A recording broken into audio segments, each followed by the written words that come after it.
The following program contains scenes and language of a frank and explicit nature. Discretion is advised.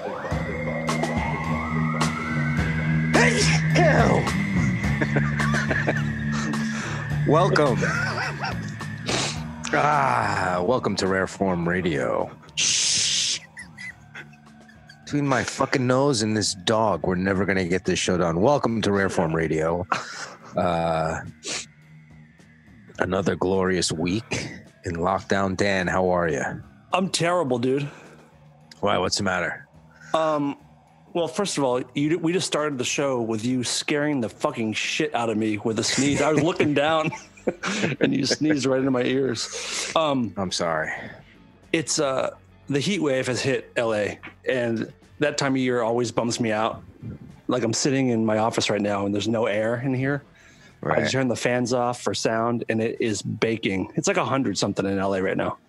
Yeah, it was. I think I was out with the kids earlier in the car. Like the thermometer on the car was at 104, and I was like, "Guys, let's just get the fuck back to the house." Yeah, it's not safe. It's not safe to be out there. Yeah, it's bad. It's bad, and I'm just, I'm very, very tired today. I'm starting to feel a little crazy again with being at home. Like it's like I got into a groove, and now I'm kind of falling out of the groove. I've definitely been feeling the up and down of it all for sure. Mm-hmm. Some days I'm like, it's fine, whatever. I would fucking stay home today anyway. And then other days it's just brutal. I wonder what makes the difference. Just the way you wake up? Yeah, pretty much. I think. I want to comment on your looks. You look like a little boy today. What's going on? Well, one, I'm wearing a hat, which I mean, I know I've been wearing a fedora the past couple times, but I'm wearing an actual baseball cap. But so I think that's what makes me look like a little. And I'm also wearing my glasses because, like, the harsh truth is I'm just an old man that can't see, and I just don't wear. I've been supposed to be wearing these glasses for like the last 5 years, and I just don't. I don't use contacts. There's just times where it used to be I can see, and then I'd put my glasses on and be like, oh, I could see better. And now it's turned into I can't really see without wearing my glasses.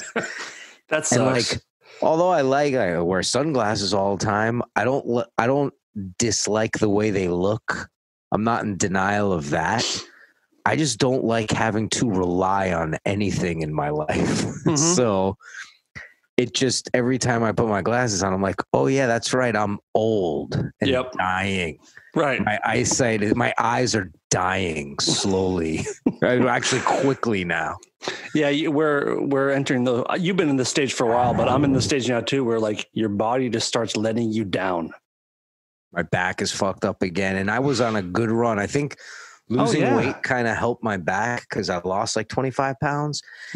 So like, I'm not just carrying around as much, but now I feel like it's back. Like my body's adjusted. Like, okay, thanks for the break, but you're still really old and fucked up. So here's a little back issue for you. Maybe the bounce back will be quicker now.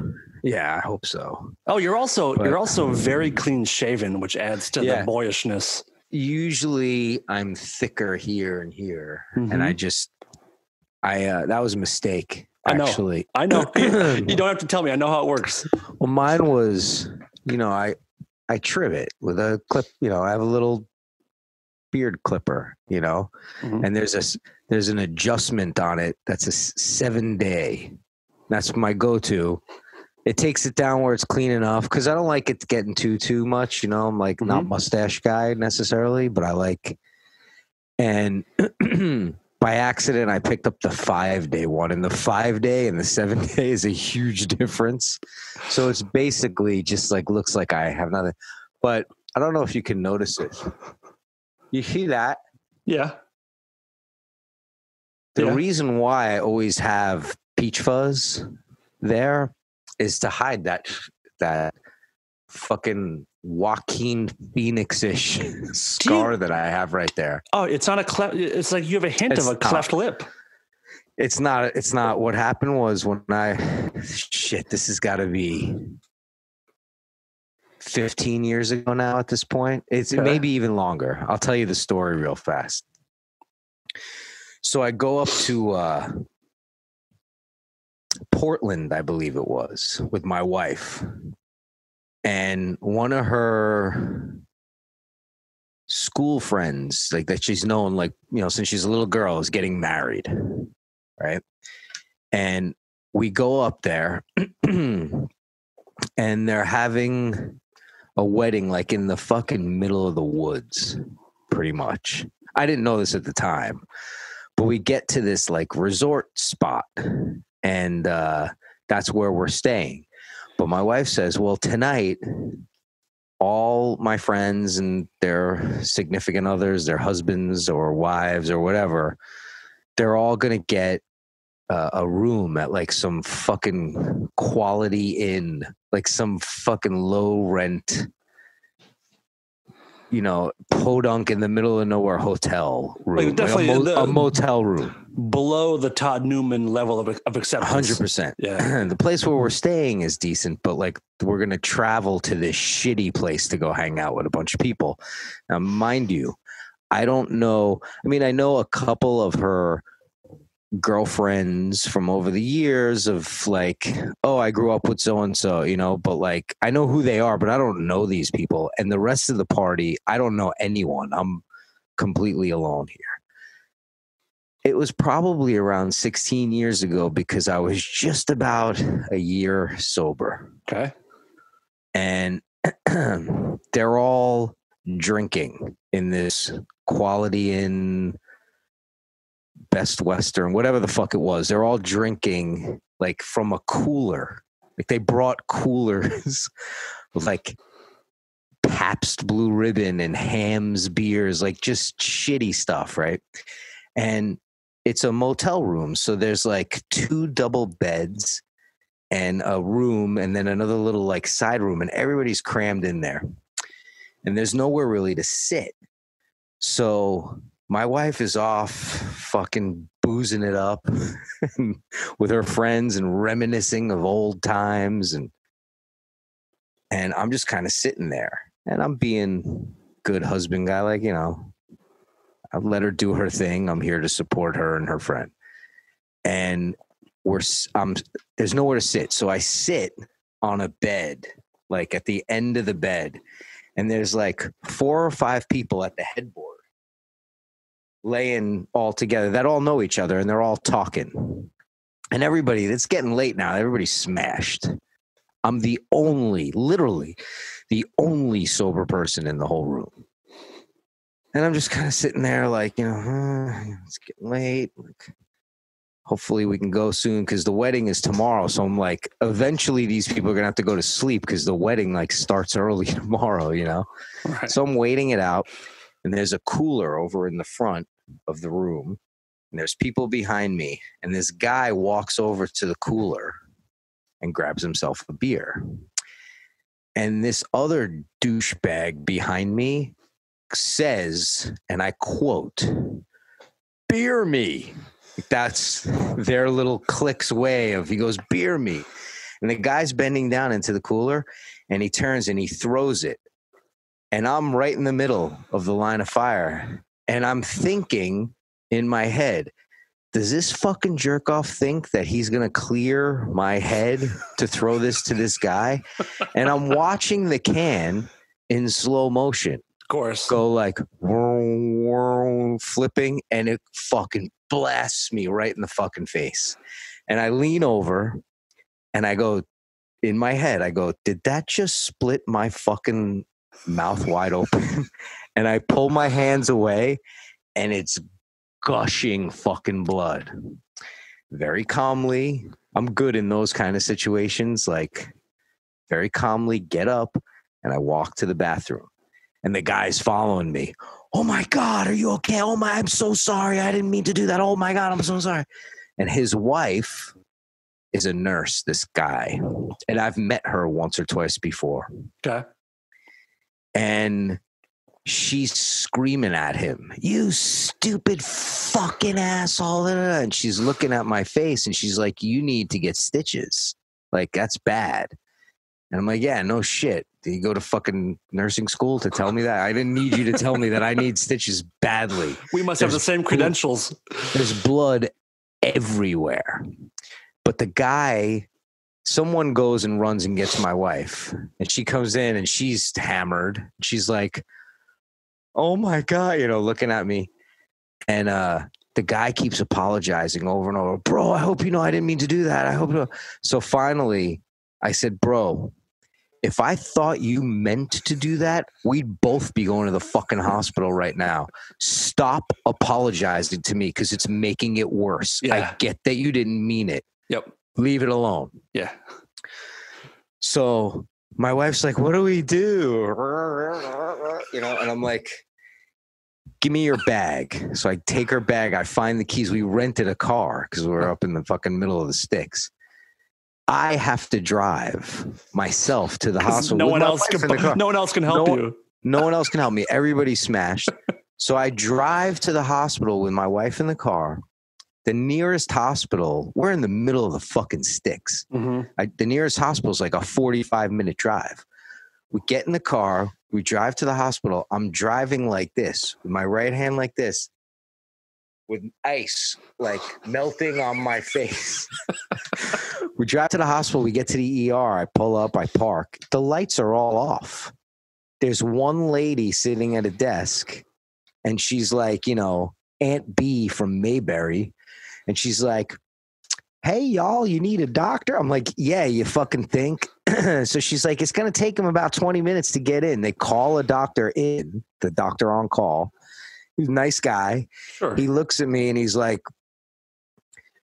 this has been like an hour since this happened. And he's like, "Do you want me to numb you or just," he's like, I'm afraid that if we numb you up with the anesthesia or, the Novocaine or whatever it is, it's going to coagulate. Like, we've been waiting too long. So I'm like, "Dude, go for it. Just go for it. I'm so annoyed now anyway. I'll deal with it. Go for it." He just fucking stitches me up like, I don't know, 4 or 5 stitches, whatever it was. So the next day, he gets me taken care of. Nice guy, really did a good job, We go to the wedding the next morning. No one tells me it's in the fucking middle of the woods, literally, like in a log cabin in the middle of the woods. We get out of the car. You know me. I like to dress up and impress. I'm wearing a brand new fucking Gucci suit and Gucci shoes. I step out of the car.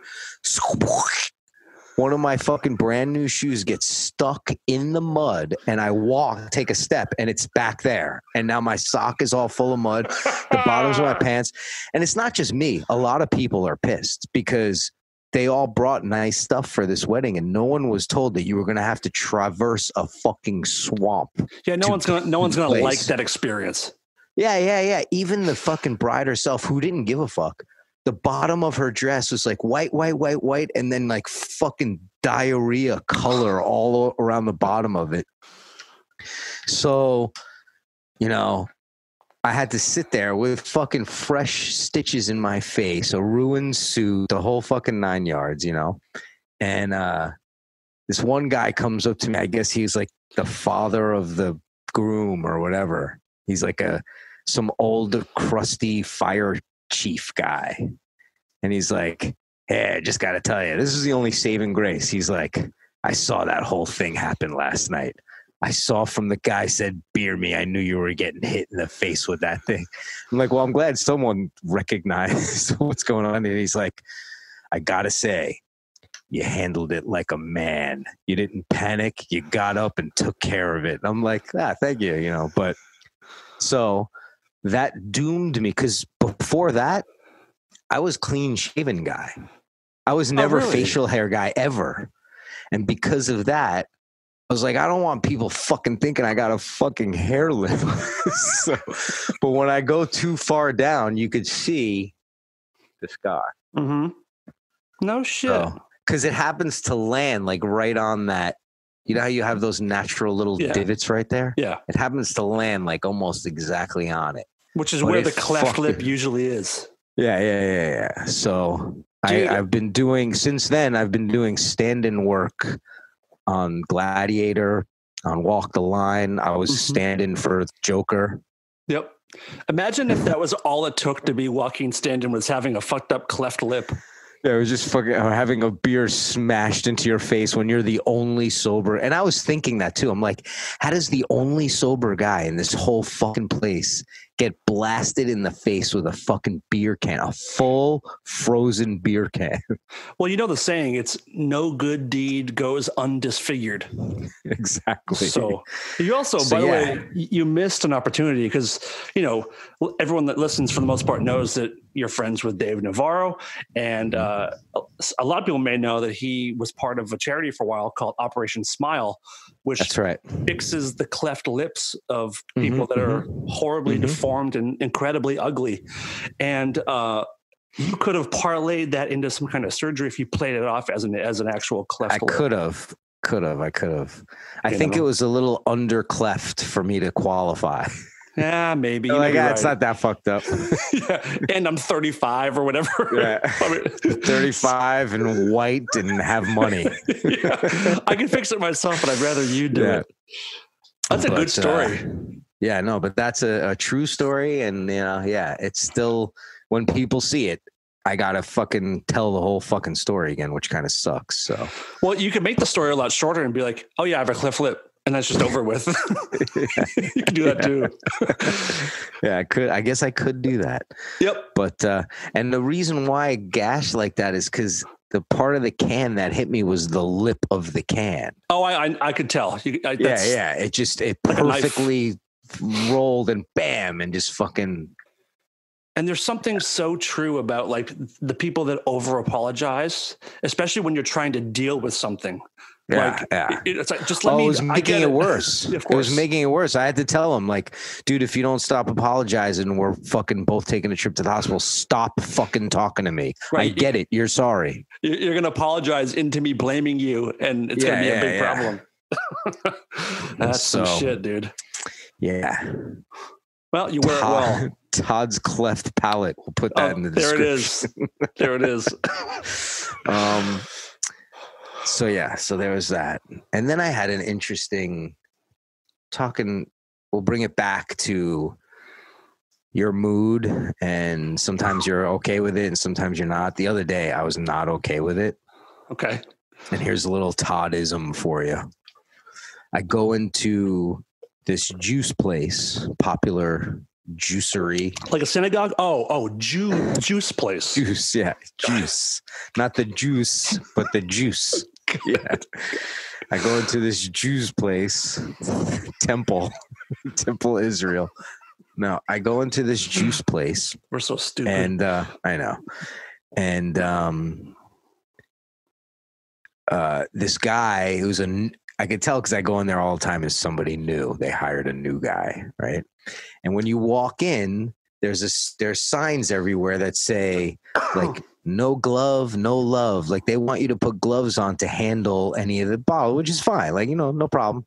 Mm-hmm. So I go in and I put on a glove and I grab a few bottles of juice, and they sell a bunch of shit there, like soups and all kinds of shit. So I grab a few things. And the guy at the register, which it's like one of those iPad registers, he's wearing one glove and one hand is not gloved. And he keeps reaching over and looking at my items and turning them to see like the SKU or the name of it, because he has to type it in what the name of the juice is, like, strength beet juice or whatever the fuck I'm buying. So he's doing this and he's typing. And he's doing this and he's typing, and he looks in another bottle and he's typing. And I'm just looking at him. And I go, hey, bro, let me ask you a question. Like, you have these no glove, no love signs all over the store, and you want us to handle all the merchandise with gloves. And I'm like, you're wearing one glove to touch a machine that only you are touching. But with my juices that I'm going to walk out of here, you're putting your hands all over them. And he looks at me like baffled at first. And he goes, "Oh, yeah, man. Sorry, I fucked up. I forgot to put on a glove." I'm like, "Okay, it's okay." And he continues to do it. I'm like, no, bro. What I'm saying is put those back and get me all new ones. Not that I really cared, but I was in a bad mood. I was going to ask, like, did you go into this in a bad place, or did that do it to you? Yeah. Okay. No, I was in a bad place, and then he exacerbated the situation. So, which by exacerbating, I mean he jerked me off. Oh, cool, dude. Not a bad deal. So I'm like, no, bro, like, grab me new one, like, put on gloves and grab me new one. Oh, okay. And there's like a hint of me that feels bad because I know he's new. But then again, like, it's not that hard, bro. Like, you're asking all of us to put on gloves, like, and you have one on. You just didn't finish the job. So he grabs me all new ones and he puts them in the bag. And this is one of those Breakfast Club moments where I was thinking in my head, "It's clever, sir, but the door is way too heavy." Because he puts all these, because they're all in glass bottles and I got jars of shit. He puts them in this bag, this paper bag. And I know as soon as he picks it up, the bag's going to break. I just know it. Sure enough, he picks it up. Like half the fucking things break. Everybody's looking at him in the store. There's people waiting outside because they don't let everyone in, you know, like there's people waiting outside. And he had to, like, for a second time, re-go to the shelf and look. He goes like this. "This is where I was a dick and I'm probably going to go to hell." He goes, so he starts to grab new ones. And he goes, "Oh, what did you have again?" And I go, "It's right there on your screen, buddy. You can read it." Oh, and I made him go, and then read, and go, dude. And put it. And then the woman who knows me, who I'm in there all the time, who's been working there forever, she's like, "Oh my God, I'm so sorry." I'm like, "It's cool." And she's like, "Double bag it." Like, and even she's annoyed because, like, what is this? Get this out of here. Yeah. She's like, you don't really need to know this. Like, this isn't something we should teach you. It's like a law of physics that you should know that these are going to be too heavy. Like, put 2 bags, you know? Like, is this guy a teenager or is he an adult that should know these things? He was an adult, but he looked a little downsy to me. So he was touched. No, I don't think he was. Okay. He wasn't really touched, but just you know. Anyway, so that's really something. I was a dick. I'm a little sweaty right now. It's hot in here, but also your story is making me so uncomfortable. Like, the balls that you have to tell someone to go get you more bottles, like. And you could have easily, you could have easily just wiped it off yourself when you got home. I know. But you didn't want to do it. And I have done that before. Like, dude, I get a coffee every morning. I know the girl who works at the place. I see her grab it. I order it on my phone. And then it's waiting right when I pull up. And she gives them to me. I go to my car and I wipe the cup off. Like, I know that she's not wearing a glove. I don't say, "Hey, you should be wearing a glove," or whatever. It was just on this particular day, at this particular moment, I was just like, "You're going to learn this job right here, right now, or you're not going to last, because you're going to have to deal with jerk-offs like me being a dick about it." And let me tell you something. I'll be completely honest. It's not just an easy, automatic, like, blah, blah, blah, blah, blah. Like, I'm not that brazen and brave as I might make myself seem. It takes a minute of me talking it out in my head first. Like, there was a good couple of seconds where he was doing it, and I was like, should I fucking say something? Should I? Yeah, don't not say anything. That would be sick. No, you should say something. Should I? No. Should I? Hey, bro, like, there's a process that happens. It's not just, I'm just a ballsy dick, you know?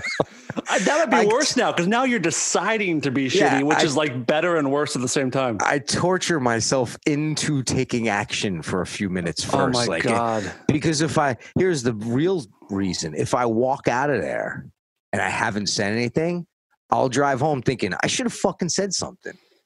See, that's more the way I go about it. Like, I also don't ever want to. I mean, obviously we have a show. I love when people listen to our show, but if I'm at a grocery store or something, I don't ever want to be the center of attention. I don't want anyone to know that I'm there. So I'd rather just like deal with the Corona bottles than ask the guy to change them and hold up people behind me. I hear you. And sometimes I'm in that mode, but that particular day I was not in that mode. Amazing. And I was just like, fuck this. I'm saying something to this fucking jerk. I'm going to ruin his fucking day. So he has as bad a day as I'm having. Let's play this out. Let's say that this guy went home and hung himself. And he left a note. Hold on.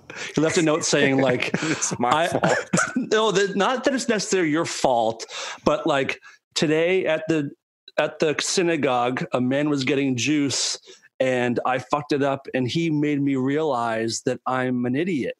Now I know who I am and I know that I don't belong on this planet. So I'm taking my own life.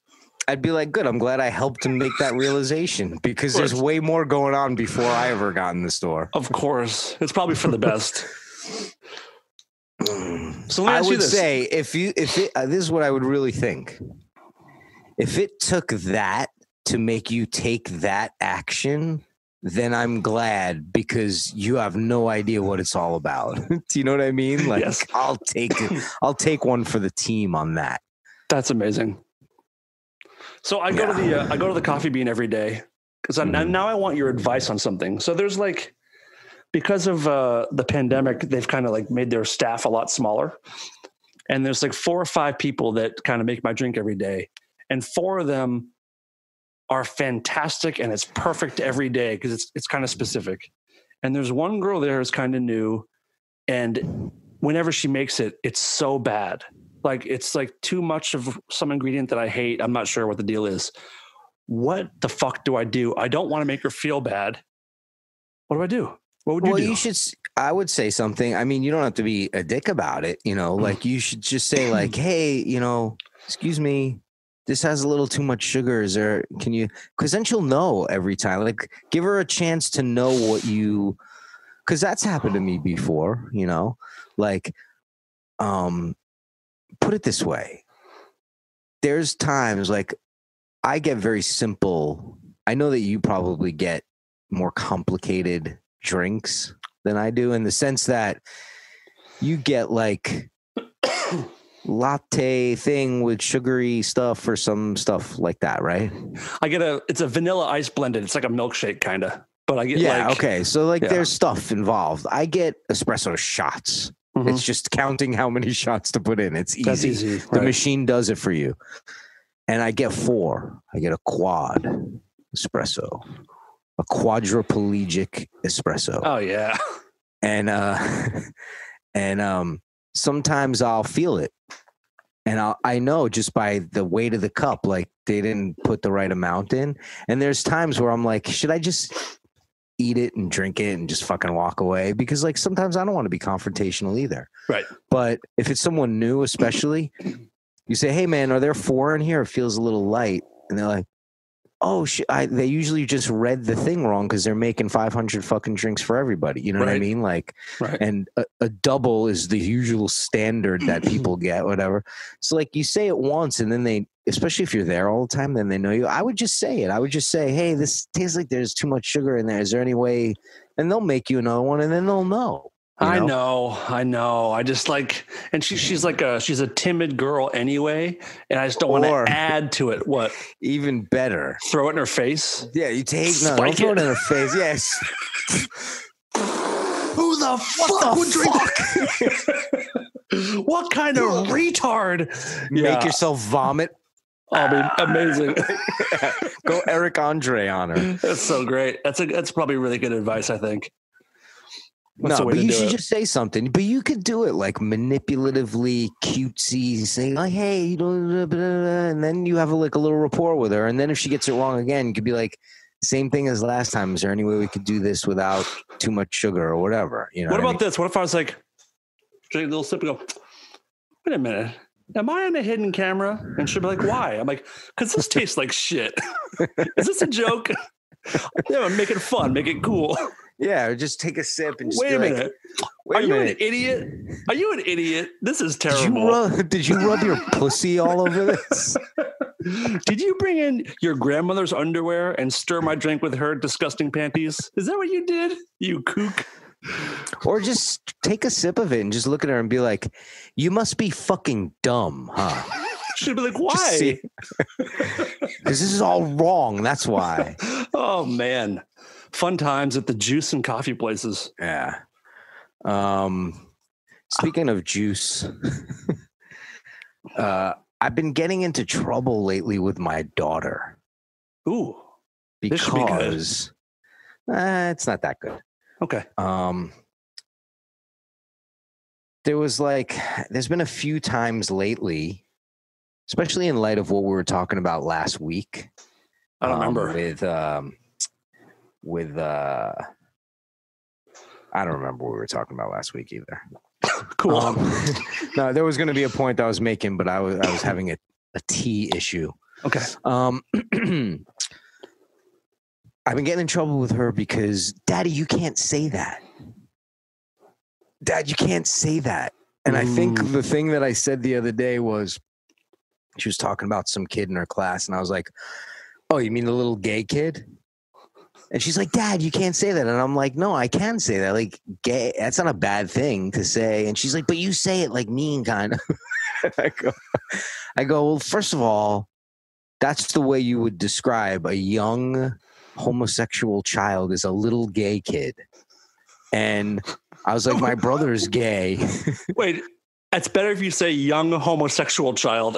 No, because that way better. Yeah, because that sounds like so perverted and gross. Oh, God. And I'm like, yeah, the little gay kid. Like, that's indicating that I know who you're talking about. And you know who I'm talking about, obviously, because right when I said little gay kid, you knew exactly who I was talking about.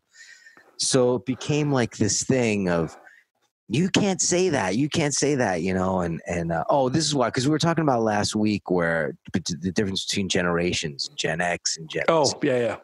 How, like, it's all the fucking millennials' fault, and, you know.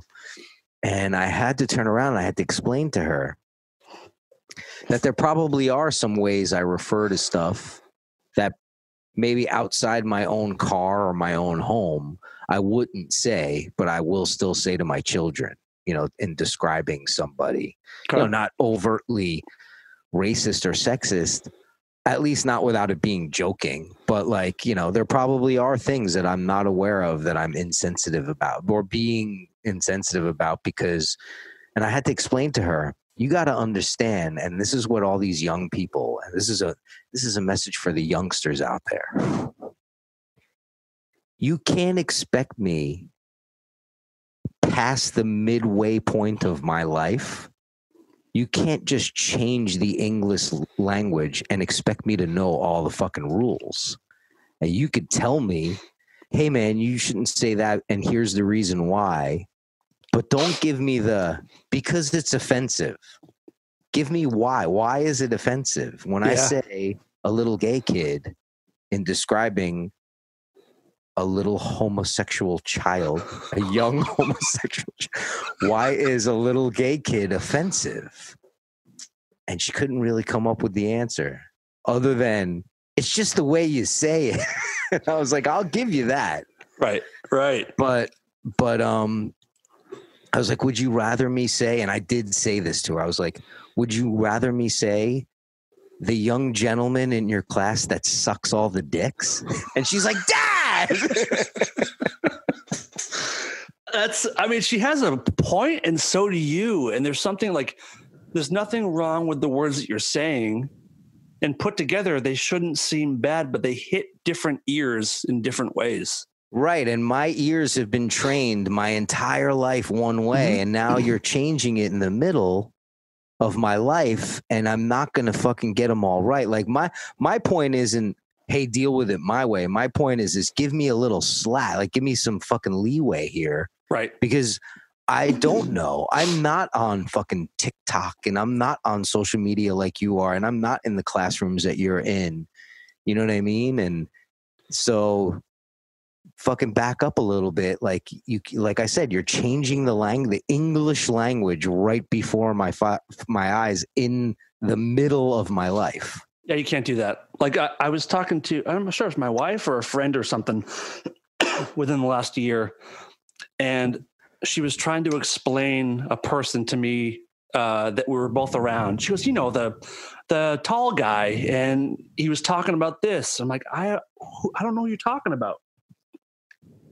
And after a couple of minutes, she's like, the black guy. I was like, yeah, okay, yes. Say that. Just say that. Like, don't be afraid to call someone tall or black, or if they're fat, you can we just wasted 3 minutes trying to figure out who someone is.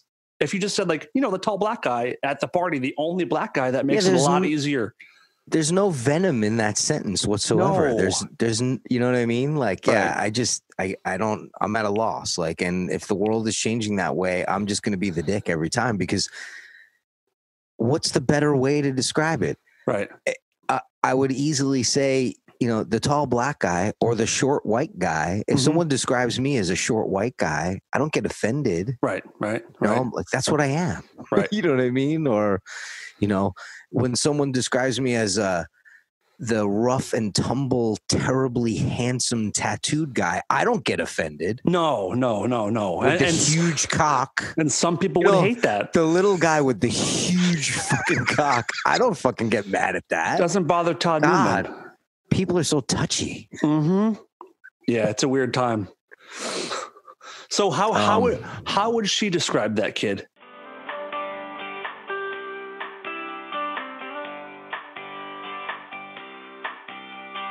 We're sorry, all of our representatives are still busy.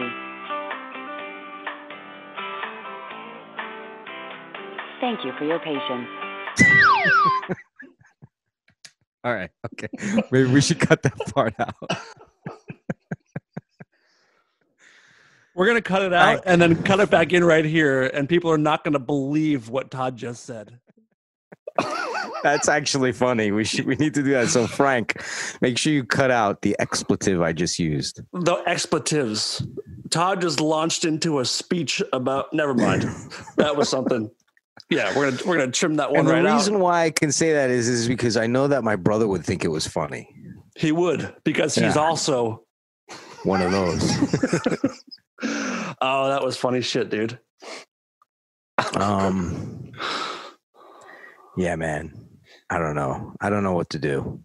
And this whole identity thing, I don't know if this is bad to say, but I said this to you in not confidence, but private conversation. Mm-hmm. I was like, I have a solution to this whole race thing and everything. Is like, why don't black people just identify as white? Because everybody identifies as, I identify as a girl, I identify as a boy, I identify as this. The white woman identified as black, who was the head of the NAACP. Well, why don't black people just identify as white, and then we're all the same, and it's fine? I'm really curious, honestly. Or we all identify as black.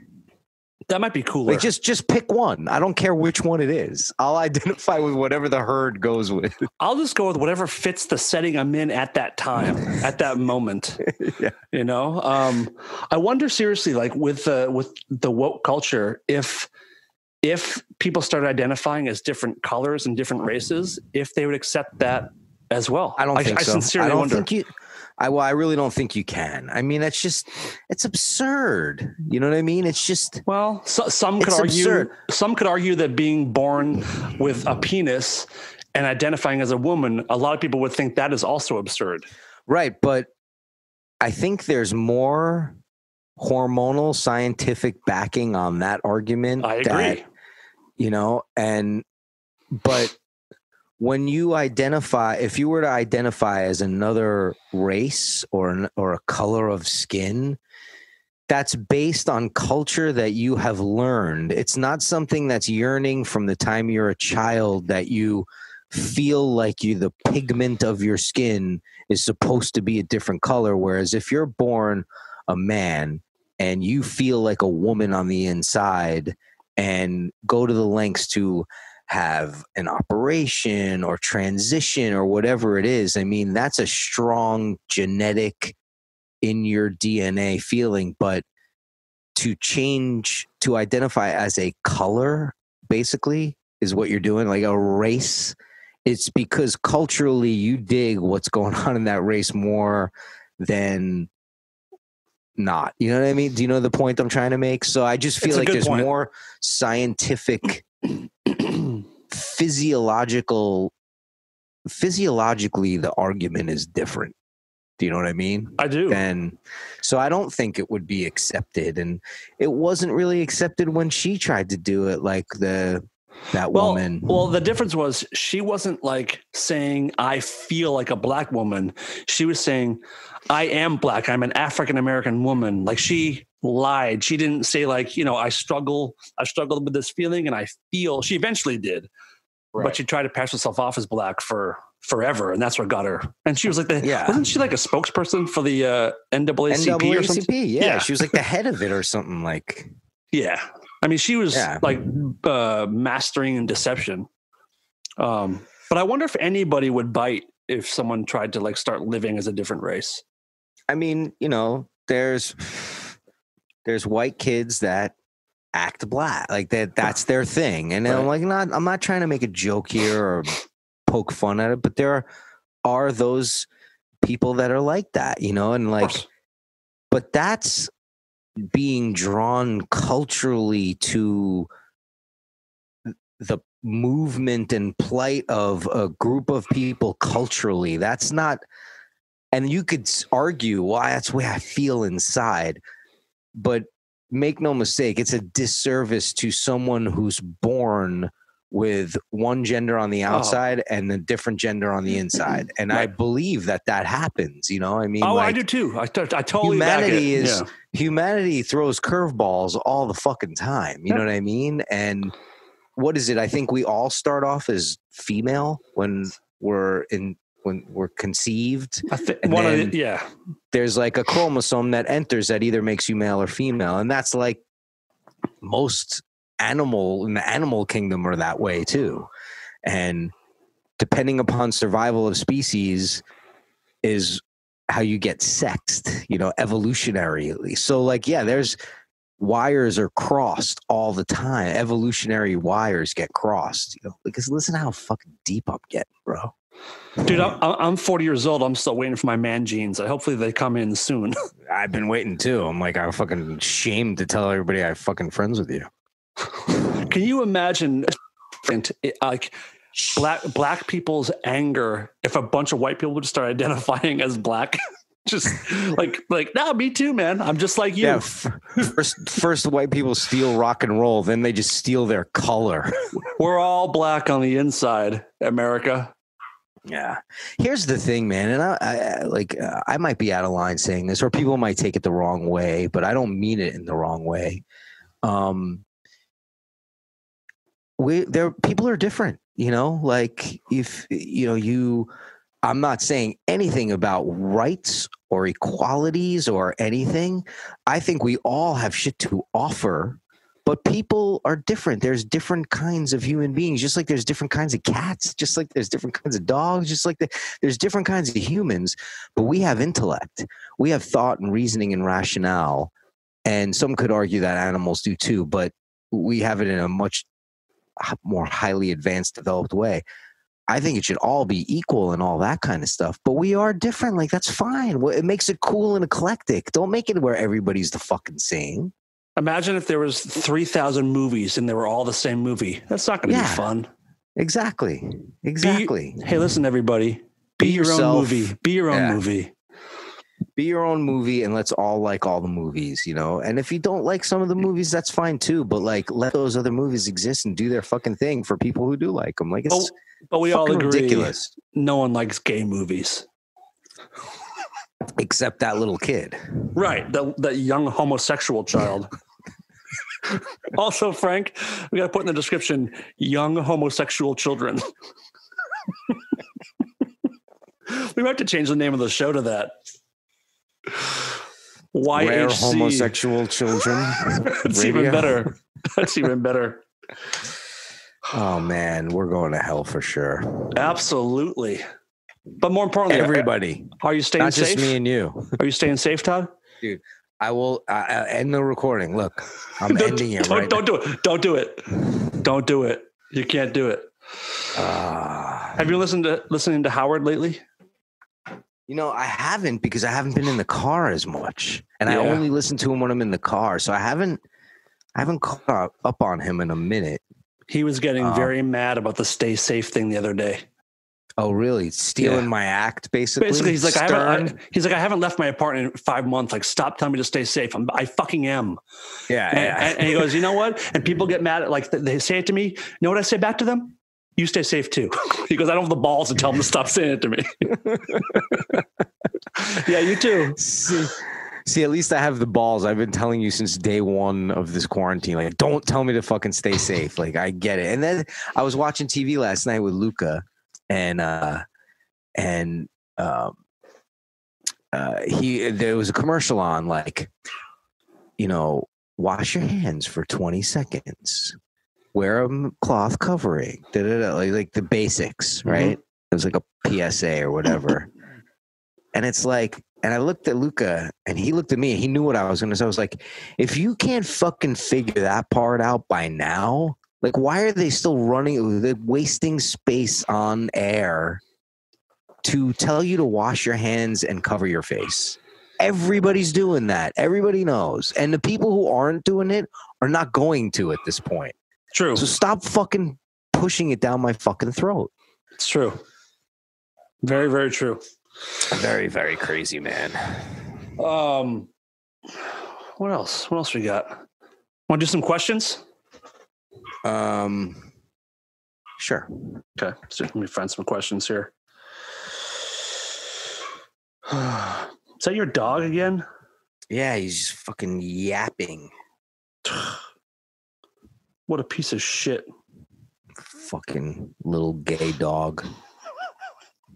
He's yapping for dicks.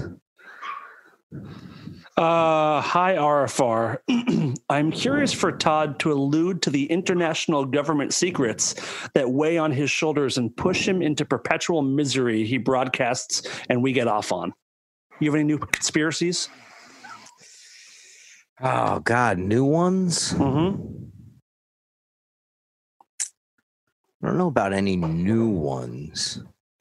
I have been getting a lot of, I've been getting a few clips from my international conspiracy theory sources, basically about this whole state of the world that we're in right now. And one of them is, it's not really a conspiracy. It's kind of more of a fact, but if you statistically look, first of all, depending upon which news outlet you look at or which social media sites you're on, will give you different numbers. If you are in LA right now, there's certain reports that were going down and less hospital visits. And then there's certain reports that are spiking and going through the roof. So there's conflicting numbers. And one of the reasons I'm hearing from my international man of mystery sources is with this thing, this COVID thing, as the same thing, like same tact they used with swine flu and bird flu and H1N1 virus and all those things. When there's a quote unquote epidemic virus floating around, what they do is any virus that comes in to the hospital or is reported to a doctor, they report as that virus, as a symptom of that virus. So if you were to look statistically online right now, you would see that that influenza is down to 0. Common cold is down to 0, like things like that, right? And corona's through the roof, which the point to this article that this guy was sending me was half this shit is just flu and half of it's fucking common cold. And when they say, well, they had coronavirus, they tested positive for coronavirus, they're asymptomatic or stuff like that, that they're not. They had a cold or they had the regular flu that people usually get. But because it's times of pandemic and there's all kinds of insurance and money grabs and weaponizing the virus and stuff like that, the numbers get hugely inflated of counting millions of people that have other shit, and they just count it as this. So I don't know if that's a juicy one for you, but that was the one I just got like 2 days ago. A whole article on all the stats, and that they do this every time that the conspiracy was that they take this tactic every time there's an epidemic of some sort. Every time there's a swine flu, a bird flu, H1N1, they do the same thing. And if you look statistically in whatever charts are available online, all the other viruses and ailments drop to zero. And the one that is in the news spikes. So is the benefit to get funding to research it? Is it money related? Is it to get money in hospitals? Yeah, that's what they're saying is that it's money related, because the insurance companies work differently. Like the insurance companies will tell the hospitals, like, count every case as COVID and we can shell out money for that. Right. And if everyone is in a state of fear of getting this thing, then when we do create a vaccine, even when you take the regular flu shot, that's a shot in the dark. They don't know what strain's going to be the fucking heavy one that year. They give you that shot, but someone invents that. Someone makes money for it. Someone gets millions of dollars for research for it. So there's just a lot of financially weaponizing of cures and ailments and big pharma and all that kind of shit. We could have even done it tonight. I should have called him. We should have my buddy John come on, because we've been talking about it for weeks. This. Yeah. Maybe next week we'll have him come on, because he knows all of it.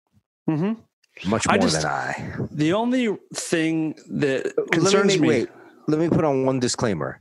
Do I believe all of this shit? That's where I'm going right now. Right. Not necessarily, but I just love that everybody has their theories about it. Yeah, I don't want to put out there for 1 second that I don't believe in this thing or that we don't think it's dangerous. I 100% think it's real, and I know people that have died. Like, I know it's real. So don't think for a second that we're saying it's a hoax, because it is not a hoax. No, it's not. But I believe that I do feel that if there's any hoax going on, it's the way that the information is passed on to us, and what's really going on and what's really not is definitely tampered with, because there is the powers of the world that be that are like, we let them know about this. We don't let them know about that. We can make money here. We can make money there. I don't believe we get the straight story. Let's put it that way. Is there something floating around that's fucking people up? Yeah, for sure. Be careful. Where are you fucking? Even if I really believed that there wasn't something going on, close encounters of the third kind, there's nothing wrong with the air here. Like, even if I was that guy, I'd be wearing a mask. You know what I mean? Like, you don't know. Like, you know what I mean? 100%. Yeah. I believe numbers can be bumped, and I'm going to say something that I kind of don't want to say, but we're an honest show. You're gay? Yes, I'm a young homosexual child. I'm 1 degree of separation. A friend of mine has a friend who had someone in their family die of this thing, and they were offered $4,000 to put it on the death certificate as COVID, even though it wasn't a COVID death. Yeah, I've heard that too. And now, is that happening? It may be happening, but that also doesn't mean that shit isn't really going on. And there's probably people that die that slip through, but the fact that that's happening or could be happening is terrible. Yeah, that's what weaponizing a virus is okay, there is a virus, but how do we make the best of it? How do we make money from it? How do we gain control of people from it? Like, there's all this, if you go into the whole 5%er fucking shit and the fucking Freemasons that want to run the world. Like, if you go down that whole rabbit hole, like, yes, there is going to be companies, pharmaceutical companies, whoever, big conglomerate companies that are going to figure out they're opportunists. Human beings, many of them are opportunists, and that goes for this too. You know what I mean? Like, yes, is there something going on? Yeah, there is. Be careful. But like, inflate it to weaponize it? Do they put fear and hysteria in it to keep you at bay? You know, sure. Do they use it politically? Should LA open up, or is it because LA is a democratic state and they want to keep the big democratic cities closed until November because it makes Trump look bad? And I believe that kind of shit is talked about, at least, if not put into practice. It's strategies. Do you know what I mean? The one thing that Trump had, and I don't want to get political, the one thing that Trump had going for him was economics. And if you tank the economy, then you take that away from him. You're taking away his ability to run on that. So, okay, we've been closed for a while. We'll let places open up and eat outside. Sure, the little guy is going to get hurt in the end, the little businesses, but we'll regrow again. You know, I don't know that that's not happening. You know what I mean? And if enough people are talking about it, then the smart people in power have thought it already. So whether they considered it and are doing it, but I do know a specific doctor that I spoke to that said, yeah, we got mandates to, excuse me, to call everything COVID. Anything that comes through the doors, you stamp it as COVID, whether it's, I'm sneezing a lot. It could be hay fever, COVID. Get those numbers up. Now, there's also the angle of, if you do that, then the funding does come in to get ventilators, to get stuff like, you know, like, so it could be a positive tactic or it could be a negative tactic, but tactics are going on. People don't fucking be fooled by that. You know what I mean? I'm under the feeling too, like even if it was like, if the idea is to let the economy tank to affect the election, if I'm being completely honest, which I always am, I'm weirdly okay with it because I'm so worried about the future, and I feel like it's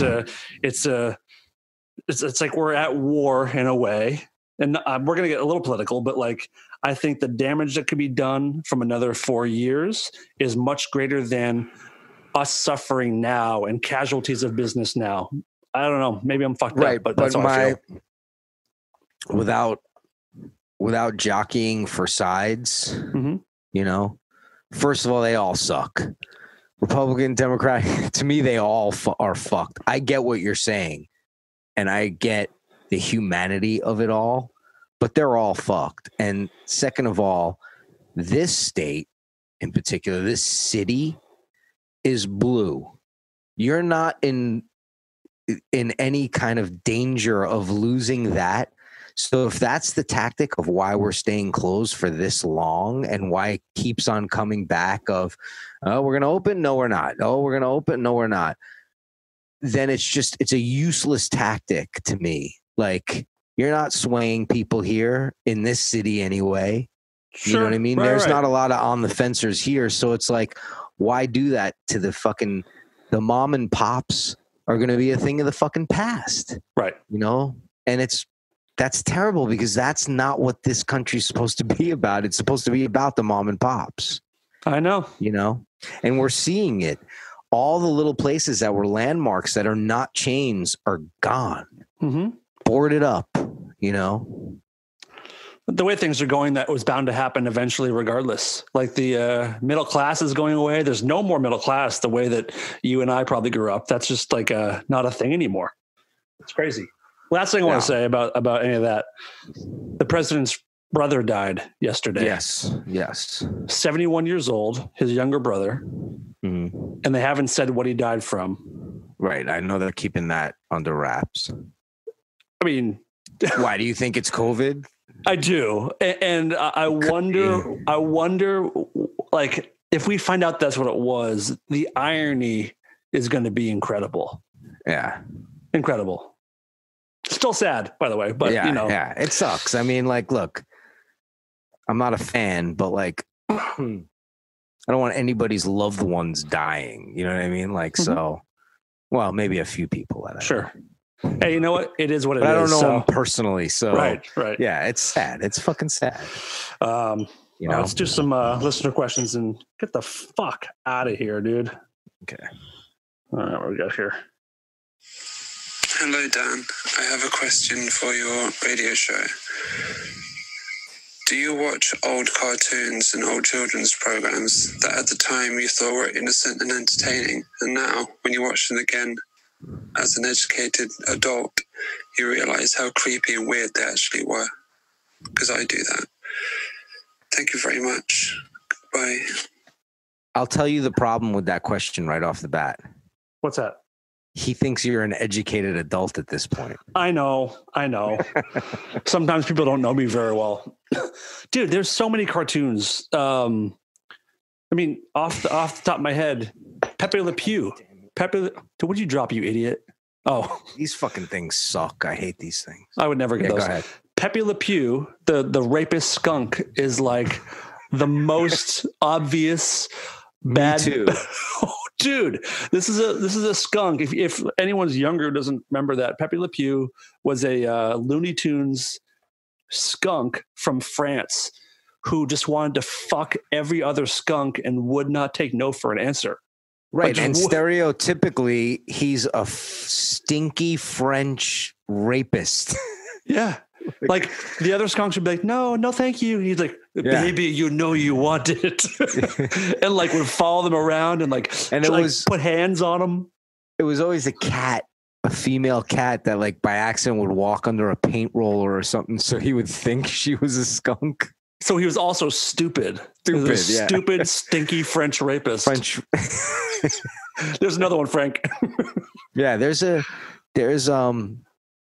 ton. Like if you look at the Looney Tunes, like if you go back, like this is horrible to point people in this direction, but go on YouTube and look up like old racist Looney Tunes. Like it's insane what they were fucking doing back then. And again, it was the times and all that, but like even me who's 50 years old now and grew up with a different set of racism than is going on even now. Mm-hmm.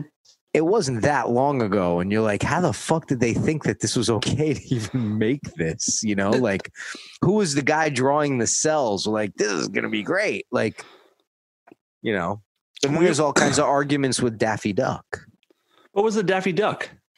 Well, because he's ornery and irate and because he's colored black, you know, he's a black duck. So there was that's been going on since I was a kid though.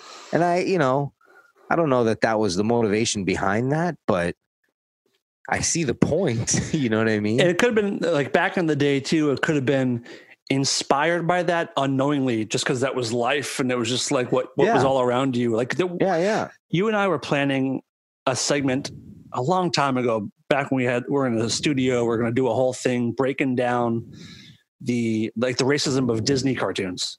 Mm-hmm. And there's stuff all over YouTube, like in Dumbo, like those black crows. Well, talk like this.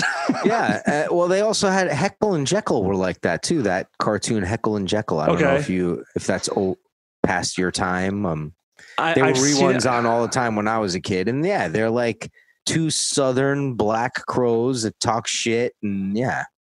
And wasn't like White Elmer Fudd always hunting for that Indian in the rowboat? Yeah.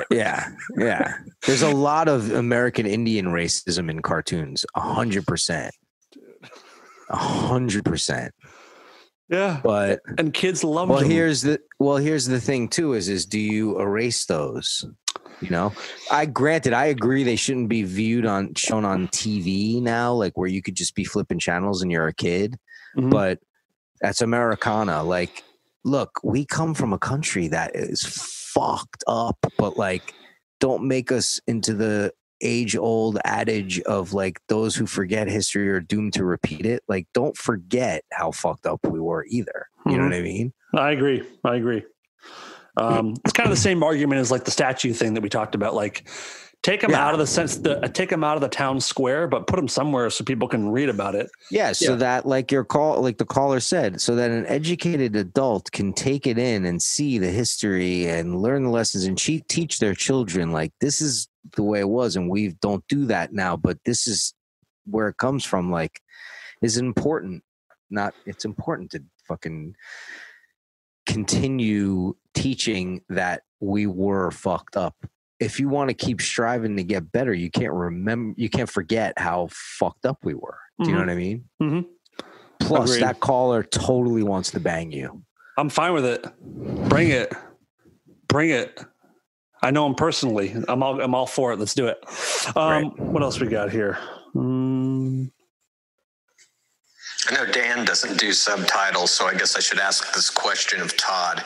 If you're watching a show that's in a foreign language, but you can't, and you're listening to it with American voiceover, and you can't stand the voice or the way the actor is acting with the voice, will you switch back into the normal language and then read the subtitles? I'm finding that's what I'm doing with a series called Border Town. Drives me nuts. Thank you very much. Yeah, I mean, I'll tell you right off the bat, if the original language and subtitles is the option, I don't even bother listening to the voiced over actors or whatever. I enjoy watching foreign films in their native language and reading. I like it. I just think acting itself is so much better in foreign language because it just seems so more natural. Like I really think that bad acting and the English language go together more. Like if you watch a French film or an Italian film, and even if you're watching like bad B Spanish like soap opera-y stuff, when they're way over the top, when they're speaking their native tongue, it's cooler and to watch than an especially American. And I just don't believe there are bad English actors, but an American actor that's terrible, like just not a good actor, completely overacting, where did you put that file?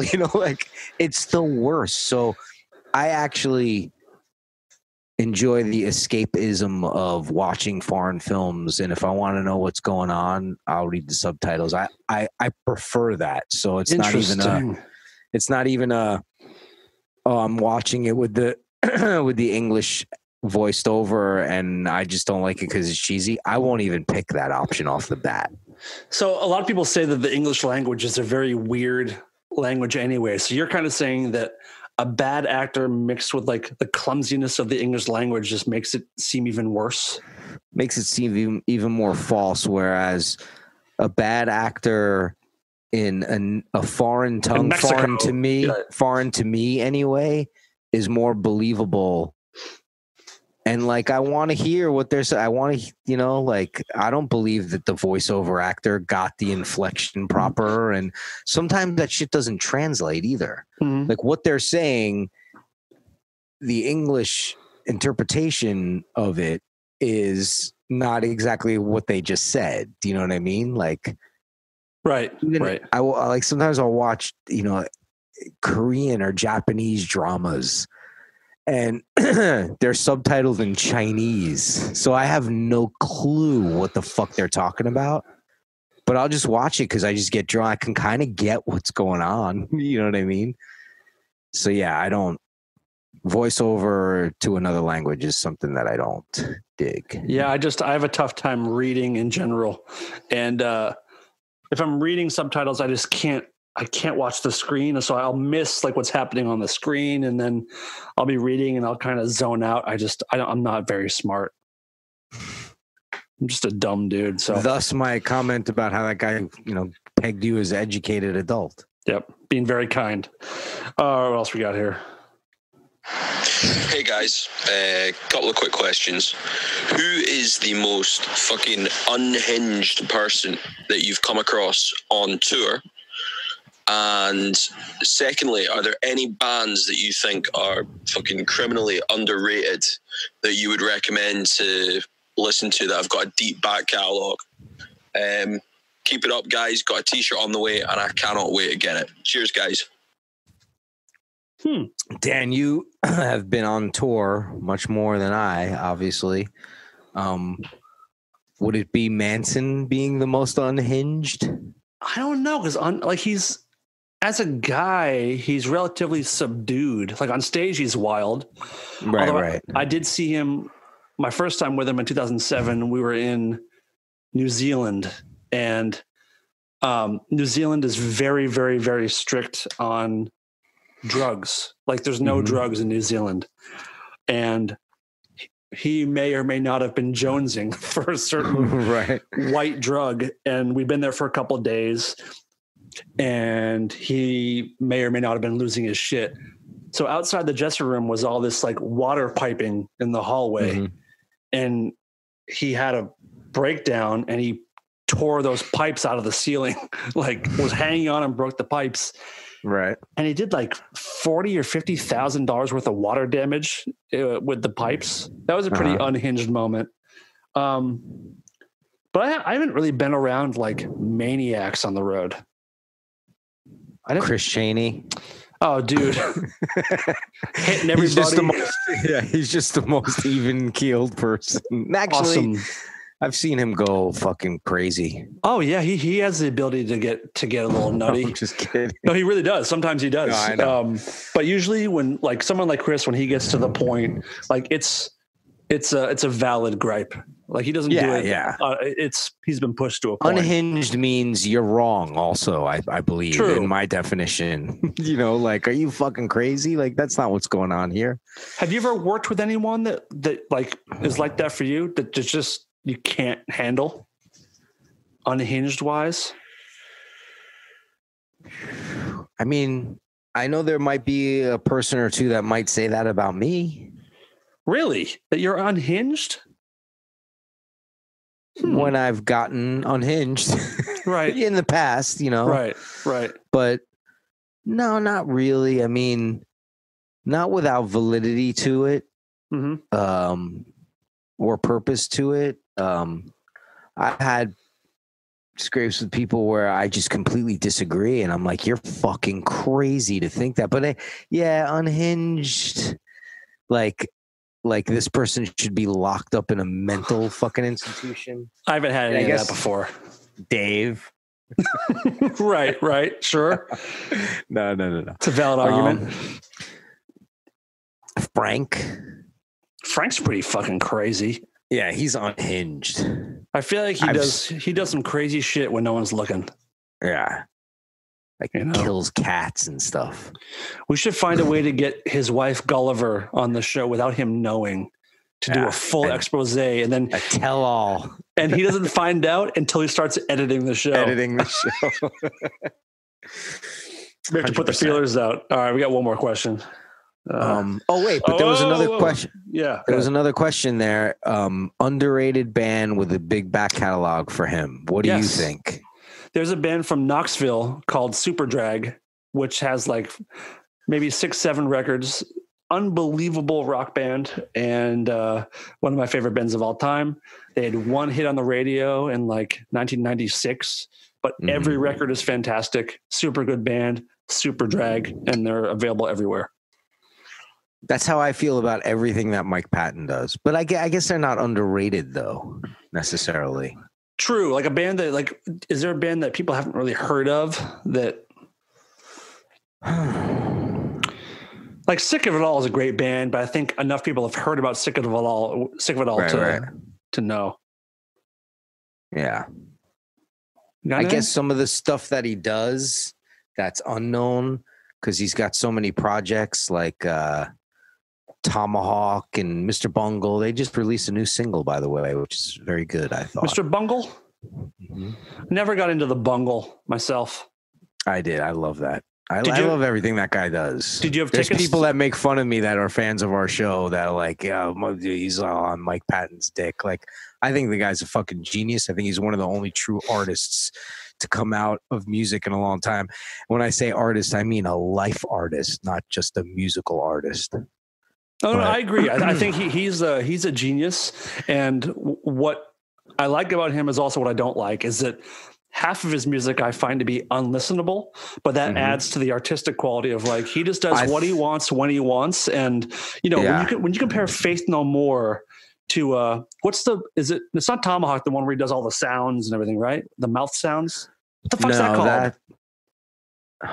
Is that Phantomas? No, that's No, what he does. It's all this is like a 90s, 2000 something. Oh my God. It might be just be a Mike Patton solo project, but he made a whole record just using his mouth. Using his mouth and sounds. And he also did, he scores films some of the scores are fucking amazing. In fact, I used a lot of his music to temp Morning Sun as placeholders. Oh, nice. And when I had our musical director who did the original score, Michael Tuller, who's a fucking amazing guy. Blumpy. Yeah. I would play him a lot of Mike Patton stuff that he had scored and say, I want this vibe, and he would get it. Mm-hmm. But he also recorded a bunch of albums that he sings all in Italian that are like Italian 60s folk song inspirations, and I love them. And I get what you're saying when they're unlistenable, but I think he does that purposely. I think there's a point he's making to it. I don't know. I don't know if he's trying to make stuff that people are going to hate. I think he just literally he's like Ween, where like he makes whatever he wants to make in the moment. So like Ween, that's a great underrated band that has a back catalog that has, every single song is different. Right. And I love that band. They have a record that has like 10 songs on it, and it's all 10 different genres of music. Yeah. So, yeah, I think Mike Patton might be like that, where he just doesn't care. Like, okay, you like Faith No More. That doesn't mean you're going to like this thing that I'm doing. You're probably going to hate it, but it's for me. It's for whoever. So, I've seen him do shows where he just turns his back to the audience and everybody boos and he walks off, and that's exactly what he wanted. Cool. He's like he's the Andy Kaufman of music to me. I can see that. Yeah. Did you have tickets for the Mr. Bungle tour? No, I didn't. Okay. The last time I saw him was at the El Rey here, the Dead Cross show. Dead Cross, yep. With Dave Lombardo from Slayer playing drums, and it was fucking unbelievable. Mm-hmm. I went by myself. I remember. Yeah. I think you asked me to go, and I was like, no thanks. Yeah. Let's do one more question, then we're outie. Okay. Thoughts on seeing people wearing band shirts where you can't make out what the fuck the band's name is? Doesn't bother me. I don't care. Yeah. I don't. If it's a shirt, if it's a logo that I know, I don't need to make out the band's name. But